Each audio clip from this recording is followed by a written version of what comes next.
গণভোটে হ্যাঁ এবং একই সাথে আমাদের জাতীয় নির্বাচনে যে 10 দল মনোনীত ঐক্যবদ্ধ বাংলাদেশের প্রার্থী হিসাবে শাপলা কলি এখানে নির্বাচন করবেন।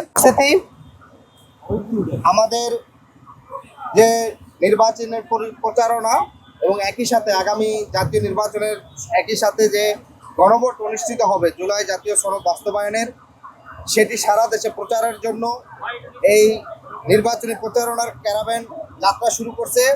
সেটি আজকে আমাদের এই জায়গায় এসেছে ঢাকা 18 আসনে।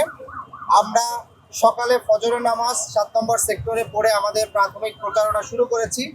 একই সাথে আজকে সকাল 10টায় জাতীয় 3 নেতা এবং শহীদ ওসমান হাদির কবর জিয়ারতের মাধ্যমে আমাদের এনসিপি নির্বাচনী প্রচারণা শুরু হয়েছে। সেখানে আমাদের নেতৃবৃন্দরা সেই উদ্বোধনের পরে আজকে দুপুর 1টা থেকে আর রাত 9টা পর্যন্ত ঢাকা 18 আসনের প্রত্যেকটি জনসমাগম স্থানে আমাদের এই নির্বাচনী ক্যারাভ্যান এবং একই সাথে পিকআপ এবং আমাদের এই ক্যাম্পেইন চলবে। আমাদের ক্যাম্পেইন দুটি,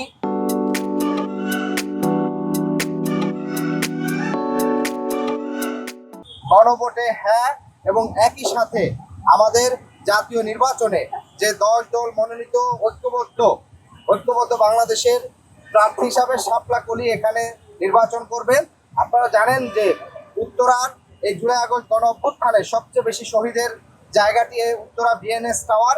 ফলে আমরা এই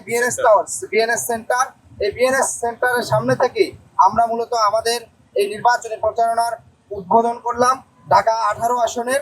একই সাথে এই প্রচারণা আমাদের একেবারে যে বিধিবিধান আছে নির্বাচনী সেদিন পর্যন্ত চলবে।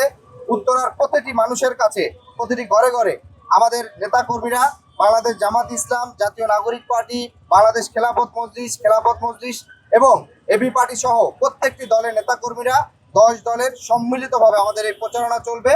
ইনশাল্লাহ আপনাদের দোয়া চাই এবং একই সাথে আমাদের শহীদ পরিবার এবং আহতদের সাথেও আমরা কথা বলতেছি, তারাও আমাদের সাথে এই প্রচারণায় যুক্ত হবেন এবং আমরা এই 10 দফা ইশতেহার প্রদান করব। সেটি আপনাদের সামনে সংবাদ সম্মেলন করে আমরা আরো বিস্তারিত তুলে ধরব। আজকে যারা উপস্থিত হয়েছেন ধন্যবাদ। আমাদের জোহরের নামাজ আমরা 7 নম্বর সেক্টরে পড়ব।